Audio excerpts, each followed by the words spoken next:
ఇప్పుడు ఉదాహరణకి కేసీఆర్ గురించి మనం ప్రస్తావన చేద్దాం. జాతకం అందరికీ తెలిసిన విషయం. ఓకేనా? కర్కాటక రాశి, మరి ఎప్పుడు పుట్టారు దాని జాతక కుండలు అందరి దగ్గర ఉంది. ఇప్పుడు అష్టమ రాహు ఉన్నాడండి. మనకి జ్యోతిష్యంలో 2 negative houses, 1 is 8th and 1 is 12th.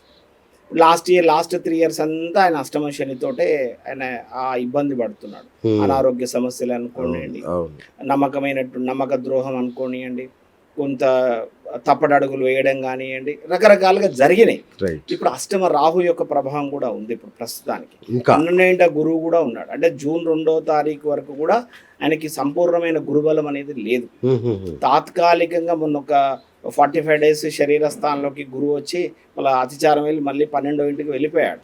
కానీ అష్టమ రాహు యొక్క ఇంపాక్ట్ ఎక్కువగా ఉంటుంది. అందుకే చెప్పాను నేను, అంటే వీళ్ళ అంతర్గతంగా ఉన్నటువంటి విషయాలు కానివ్వండి, లేదా వీళ్ళు ఏదైనా సీక్రెట్గా చర్చ చేసుకున్న అంశాలన్నీ కూడా బయటికి వెళ్తాయనండి నేను దాని ఆధారంగా చెప్పాను.